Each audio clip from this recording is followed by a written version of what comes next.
Hello my friends and welcome to a new Let's Play of Dominions 5. We are going to try out, at least for me it's my first time trying to play it out, middle-age Shuniyama. So let's get started. Let me show you the settings, a little bit about the units, what are my grand plans for that nation, and hopefully it's going to turn out for the best. So let's create a new world. We are going to play a random map, medium, 15 provinces, for me it's fine. I will usually leave this on default, but my last maps, playing single player, it generated a lot of choke points and the AI was not able to to be able to get out of those choke points, even against indie provinces. So I will try to play with few water provinces, hoping that it will spread out a little bit better the map. Hopefully that's going to work. The rest is going to be on default, medium, game, it's going to be the usual Camões. Let's just play like this. And Middle Ages, we are going to play with Shuniyama, and let's add 7 more. Sounds like a good number. 3, 4, 5, 6, 7. They will go to difficult, and some of them mighty. So, yeah. Well, if it turns out badly for us, we'll have fun either way. Shuniyama, the rest of the nations, they are going to be random. Okay, let's continue. This is our units, and this is the description of our nation. In terms of national features, we have the Bakemono, extra gold and resources in cave forts, lesser Bakemonos reweighted in mountain. Military, light infantry, medium infantry, heavy infantry. Kappas are able to enter the sea. Supernatural commanders, no sacred troops. Magic, death, fire, earth, water, nature, and many national summons. Priests weak and buildings primitive forts. Why did I select Shuniyama? I'm not. It's not a kind of nation that I'm used to playing, and again, there are not a lot of let's plays of Dominions 5 in the YouTube, and it's really unfortunate because I think it's one of the best strategy games ever. It's anytime that you start a game with a new nation, it will play differently. It will even play differently if the opposing nations are different. Even in the same nation, you can play it like 10, 15 different ways. It's a great game, and unfortunately, it's the showcase on YouTube. It's not that big. Why do I decided to play Shuniyama? Clearly, there are a lot of units that I want to try some nice tactics. Some tactics might work, some tactics might not work. Let's see how the game unfolds. We have a lot of magic, death, fire, earth, water and nature. A lot of national summons and national spells that we can play with, and it's always fun to try out new spells. No sacred troops, so even at least what I am hoping to be our MVP, which is the Bakemono sorcerer, it's sacred, but there are not many sacred troops, or there are no sacred troops on Shuniyama. And let's just watch a little bit on the units. We have the Bakemono scout. I think it's a pretty standard scout, a little bit cheap on the money. We have the Nopera bow, which it's a scout. It's an assassin. And has fear. I will try to have some fun with this unit, giving it some nice magical equipment and see how it works in terms of assassination. It's one of the units that I want to try out during this game. Let me see. Bakemono chief, regular commander, nothing special. the same with this guy. It's stealthy. You have some options in Shuniyama in creating stealth armies to attack behind enemy lines, to raid some provinces, to create havoc in some points of the map. You have several units with stealth, so you can play around with it a little bit, just to harass your enemies. Let me see, Bandit Leader. You have the Kappa Chief, an option to go early into the water. It's an amphibian. It does not fight well above water, but it fights well enough in the water, and it has recuperation, so that's not bad. If there is a couple of water provinces that you want to take out, you can use this guy to lead the units, and you have the kappas that you can use in the army. Bakemono General, the usual big general of the nation, very nice unit. We are going to use their kin in terms of troops, and this is the regular leader of Shuniyama. Now we enter in terms of priests and not this guy, and priests and sorcerers. We have here the Shutan Doji, and this guy it's a different unit, but look at the stats or the skills. It has invulnerable 15, so you need to take higher damage than 15 to harm this unit. It has a sleep aura of 10, so the enemies that approach, they have to roll against their magic resistance. If not successful, they will fall asleep, and they have dark vision. Not that important, but these two skills with some extra equipment, and perhaps the support of a couple of sorcerers casting some buff spells, I want to try out some neat things with these guys. They cost 100 gold and 1 resource, but I hope we are successful in making these guys work in this Let's Play. And then we enter our sorcerers. This is the Bakemono Shaman. We might rely a little bit on these guys for research. They are awful research, but they are very cheap, so they cost 80 gold, 1 resource. They have just a research ability of 5, and they are inept researchers. Let's see if we can try to offset that a little bit. They can lead armies. They have mountain survival, forest survival. They are stealthy. They are also priests. They will get a random magic path. One from these 4. So fire, water, earth, or death. And then you'll have a better researcher, a little bit more expensive, and these guys are sacred, so the cost per turn to maintain them it's halved. And we have here the Uba, which they have 3 magical paths. You can get 1/4, which might be a +1, or you'll get 25% of the time 1 path on earth magic. 13 research, much better than the other guys. Also one of our sources for research, and here it's my hopefully my MVP, the Bakemono Sorcerer. Look at this amazing magical path. They will be even better. You will get nice combinations, plus 100% 1 more, and then 10% even 1 more. So you can get 3 fire or 3 earth, and that it will enable you guys to have some awesome battlefield spells, which I hope I can do it.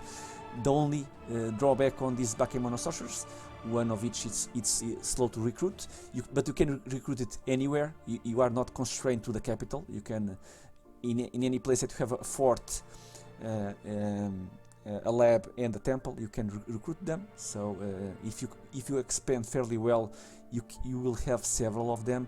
Bad part, old age, so they will get afflictions easily, and some penalties for their stats unless you can somewhat alleviate this old age. Again, I will try my best to make a pretender that will try to alleviate a little bit this old age on these guys. So those were the commanders. In terms of units, you have the Bakemono Show. You can get a lot of these guys fast. They are stealthy. You can, since they are stealthy, I think you can use them, like I said, for some raiding and try to go behind enemy lines to assault provinces that are not heavily defended. You can amass the numbers to defeat province defenses and try to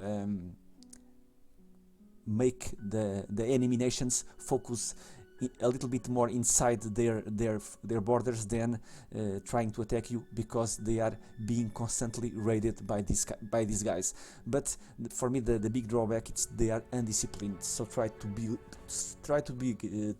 build big armies with these guys. In terms of formations, you cannot set up any formations with them, and as soon as the combat starts, they will rush into enemy lines. But again, you can get a lot of them and very easily, and they get even cheaper, 2 gold cheaper if they are recruited in the mountain.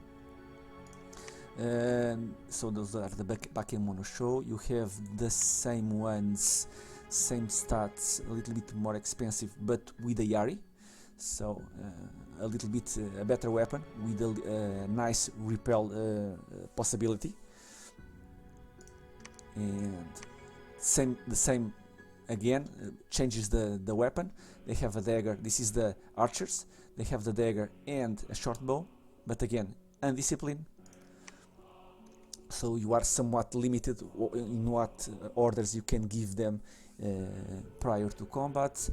And now we have the regular army, but without the undisciplined. So we have the Bakemono Show with the Yari and with a little bit of armor. A little bit heavier on the resources, but I think these ones a little bit more reliable. The same without the drawback of the undisciplined, and these guys are the archers. You have the option, and it's one of the several tactics that I will try to employ, with the flaming arrows. You need a mage with level 4, I think, if I'm not mistaken, level 4 fire to cast flaming arrows in combat, and 1 fire gem for the spell itself. But with some boosters, and even there are some nice items that you can place on your sorcerers to generate temporary fire gems in combat. You can, with the sorcerers, reliably have flaming arrows up in combat. So, and having a lot of these guys firing arrows, 9 normal damage with a short bow, it's not amazing, but if you add, I think, 7 piercing damage, or it's, I think 7, 8 or 9 piercing damage from the flaming arrows, it becomes a very, very nice weapon.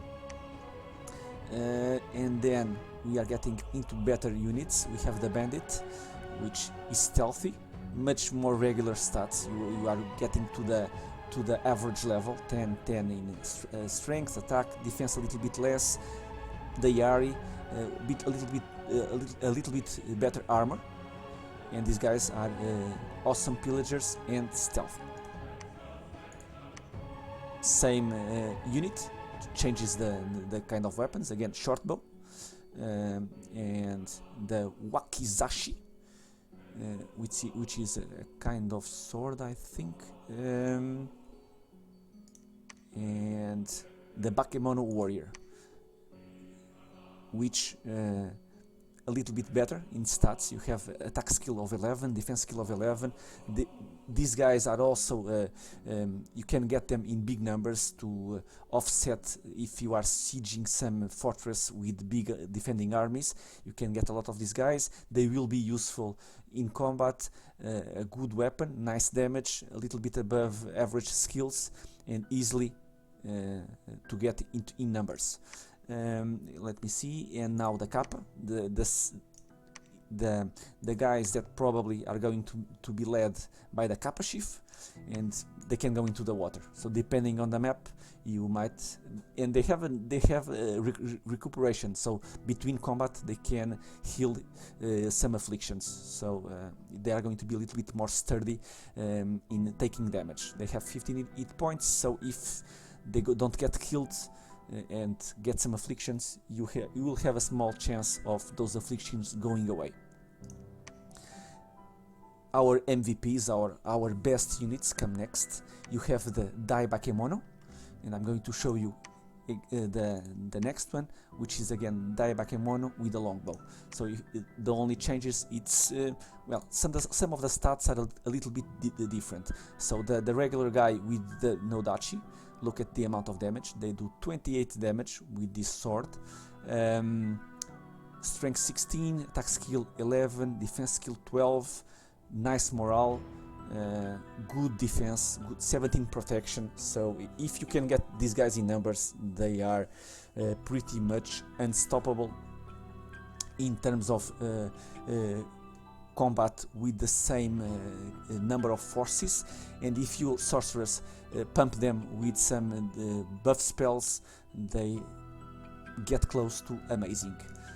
The Dai Bakemono with swords. If you have the Dai Bakemono with the longbow, which I also love, because again, if you have them on your armies, you are a little bit more versatile, because you can fire the longbow for like 4 or 5 turns into combat before going to hand, and they are not as good as their brothers with the double-handed sword, but they are pretty much amazing for an archer to have these combat skills.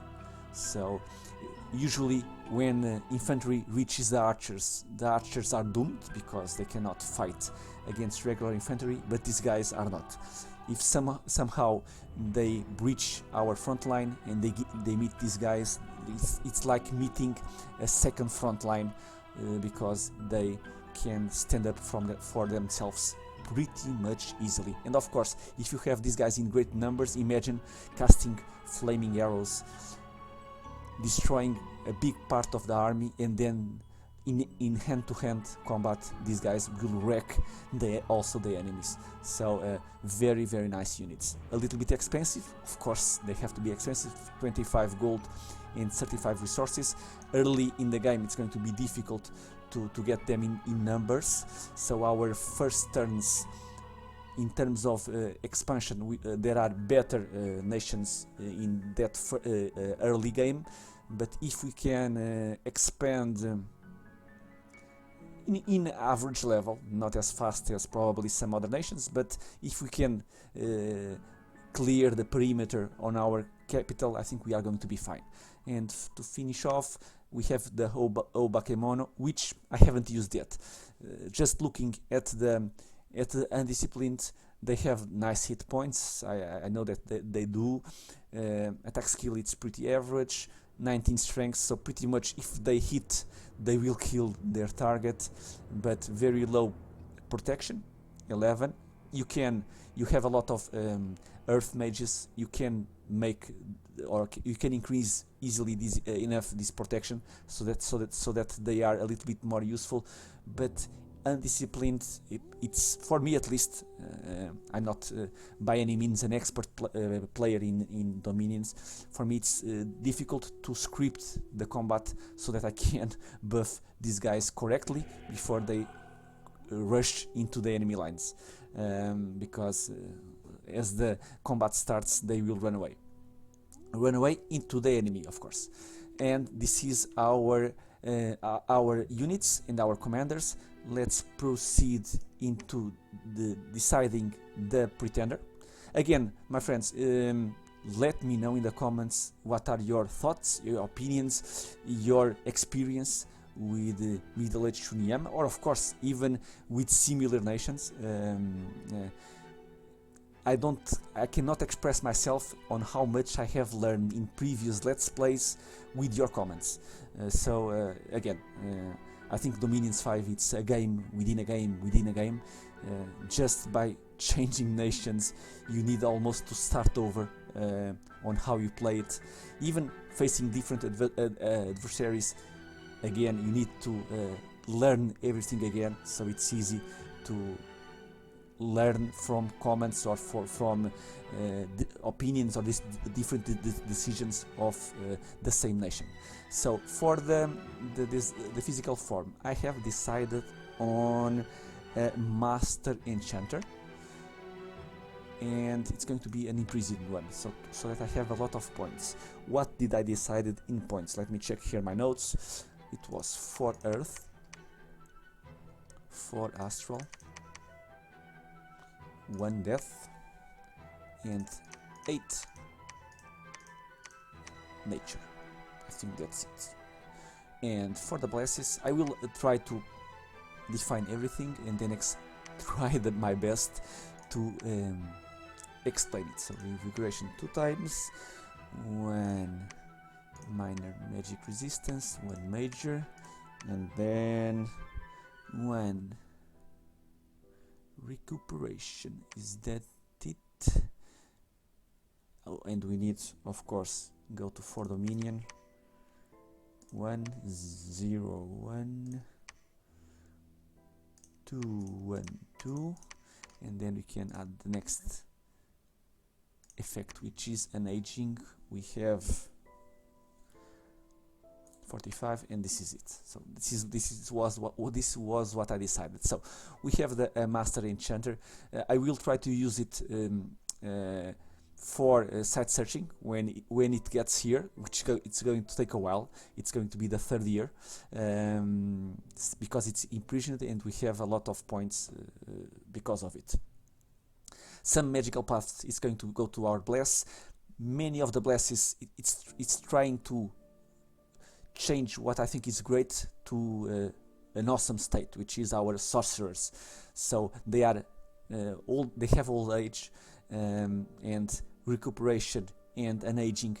It will try to offset a big part of that old age, and these other bless options, they are going to make it even better. So 2 revigoration, which will allow them to cast much more spells in combat, and a little bit of magic resistance, so that they are they are a more difficult target for the enemy spellcasters, because I will try to use them both ways.